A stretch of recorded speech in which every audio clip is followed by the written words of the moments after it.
Jackson for the invitation and for helping to and probably having the vision to organize this conference. It really is an honor to be here. Thanks to all of you for attending this session. My full paper is on the conference website, and I will offer an abbreviated bit of it today, but I want to start with a bit of a preface that's not in, well, it is as a preface to that paper. Some of you may wonder, I certainly wouldn't blame you, why have an American come in and offer, especially a keynote at a conference on pacifism? Given the U.S. Violent behavior since World War II and our, let me just say, reckless leadership, and let it go at that. And furthermore, the U.S. has the most military installations outside of its own borders of any country on earth. It leads the world in sales of weapons. It has the largest military budget, 4 times greater than the second largest, which is that of China. And it has the highest rate of domestic violence. Gun deaths in America, for example, are 5 times that of Canada, 10 times that of New Zealand, and 40 times that of the United Kingdom. Yet, here's my excuse, there is a value in a perspective from within the belly of the beast. The U.S., after all, did give us Martin Luther King Jr. In 1967, he said that the United States was the most violent country on earth. And he introduced what he called the giant triplets, racism, materialism, and militarism as the dominant values of the country. I can only imagine that if he were still with us, he would say the same 50 years later. The challenge of this conference, Rethinking Pacifism, really the challenge is, why must we do this? And I think the answer is because pacifism is largely dismissed by dominant culture. It's embraced by relatively few individuals, and it's not as effective as any of us would like. So again, we need to ask why. My thesis has several parts. First of all, I want to say that the stereotype or characterization, or better, caricature of pacifism by dominant culture makes it a moral extreme, an absolute, to the effect of it's wrong always, everywhere, for everyone to harm anything, a position that virtually no one can hold. But if we stereotype pacifism in that way, it makes it very easy to dismiss. So part of my work is to suggest varieties of pacifism in order that pacifism might be taken more seriously. A second way that pacifism is stereotyped by the wider culture is it's characterized as a negative outlook. It's anti-war, but what might it contribute? And so it's worth a look at some of the positive sides, the peacemaking side of pacifism. And then finally, or maybe centrally, it seems to me the disease, or the epidemic, or maybe the addiction, is warism. Something that I think of as a prejudice, much like racism or sexism, that kind of poisons our outlook and leaves us coming to the kinds of conclusions that I just introduced, those of dominant culture.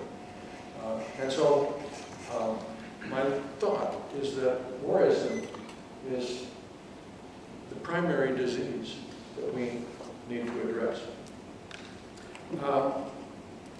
But I'll do that. Oh, sorry. Why don't you read the heart to see I can maybe move this a bit. Maybe someone knows. Maybe I move it over here. Is that better? Okay. Well, I'm sorry you missed the best part of the talk. But I'll carry on from here. Still difficult? Ooh. I don't know how I can address that. You come down. Come down. I invite you to the front row.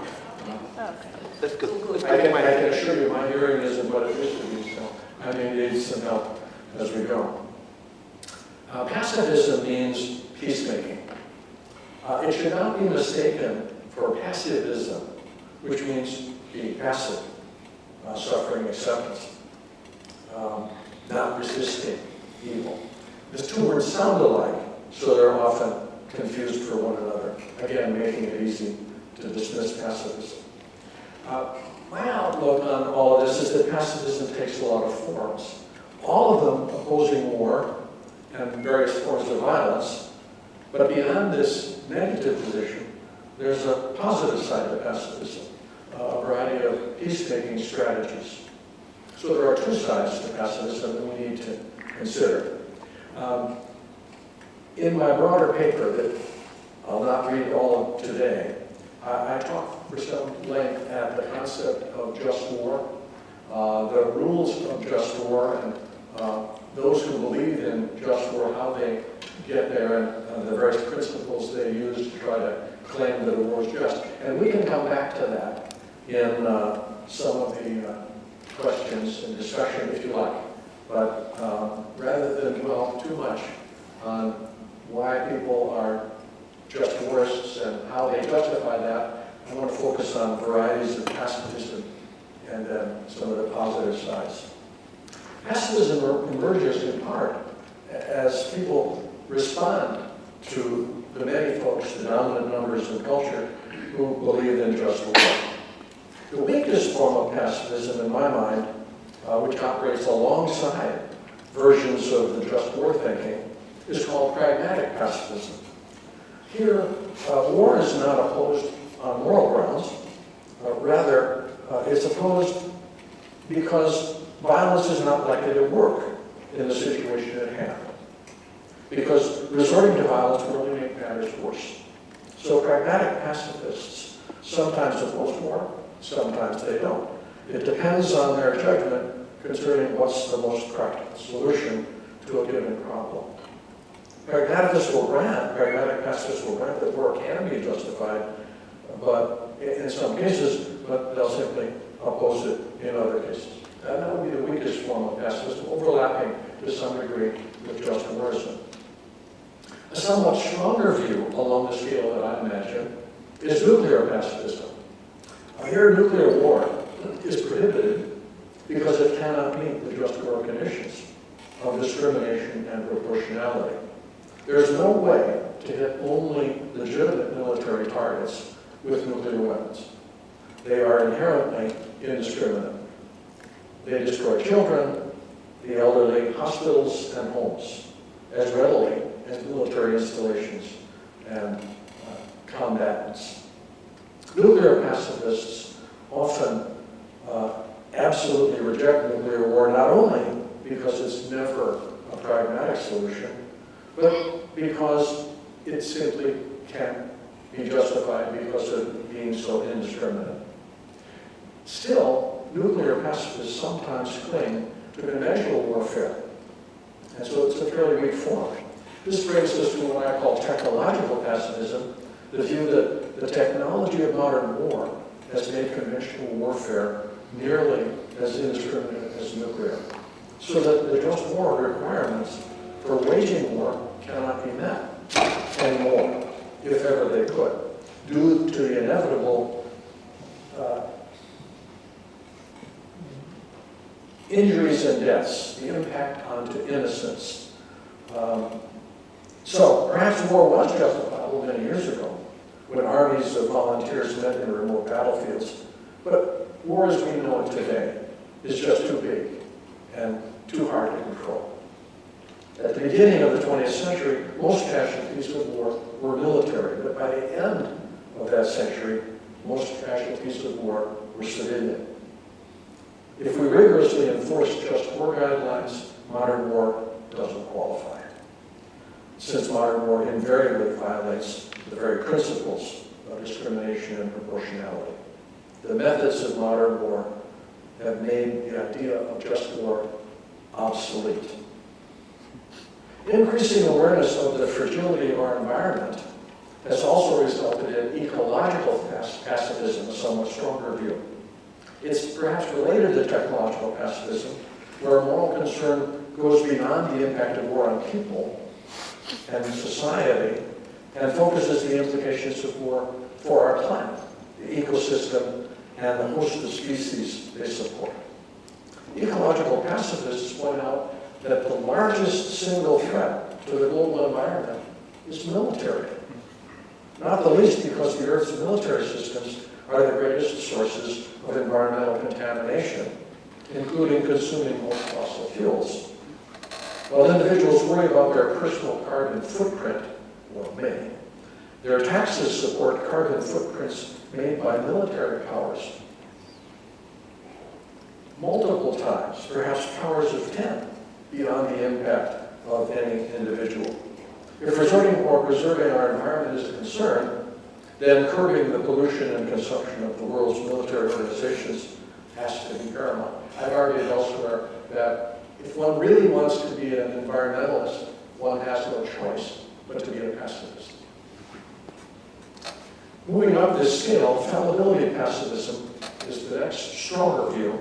It's the view that even if modern wars could meet the just war conditions in principle, our knowledge is too limited to substantiate their application. In fact, due to the sheer scale of war, we cannot know the relevant factors with sufficient confidence to warrant violent actions between nations. Given the subtlety and complexity of issues, the history of tensions, the biases of involved parties, propaganda, vested interests, manipulation of the media, and the various inequalities among nations, economic, political, geographical, our knowledge cannot be sufficiently secure to justify war, even if war might otherwise seem justifiable in theory. In fact, it cannot. A stronger view yet, I call collectivist pacifism. This is the view that violence may be morally justified in particular small-scale situations, such as perhaps in the execution of a convicted murderer, or fending off a violent attacker by force, but that war cannot be justified due to its sheer magnitude. For instance, although collectivist pacifists always object to mass killing, they may allow defensive or penal interpersonal violence when an individual does something so evil that thereby they forego a legitimate expectation to have their human right to be protected from violence honored. There's no inconsistency in the collectivist pacifist allowing interpersonal violence but rejecting war, as using personal weapons to defend one's family from attack is sufficiently different from participating in war with its mass violence and anonymity. Finally, and by the way, I don't think of these as necessary bits along a spectrum. There may well be views in between each of these. So all collectivist pacifists may in fact oppose the death penalty, which would put them a little bit further up this line. But I'm asking only to imagine a spectrum from those who believe in just war on one end to ultimately a view that we might call absolute pacifism, the one I suggested the dominant culture accuses all pacifists of holding, namely that it's always wrong everywhere for everyone to harm anything, not merely living things, but any even physical thing. On this position, we can also imagine even more absolute pacifists, where any violence is condemned, living or not. Few pacifists hold such a view. Even Gandhi said, if the choice was between violence and cowardice, he would choose violence. The pertinent point here is that pacifism admits to degrees along a continuum. And the reason I went through all of this is to try to defeat that one major piece of the just war, of the dominant culture's position, namely to caricature pacifism as a moral extreme which of course makes it very easy to simply dismiss pacifism, which the dominant culture does. Well, having described this range of anti-war pacifism, let me move to the second obstacle that the dominant culture or the conventional wisdom presents.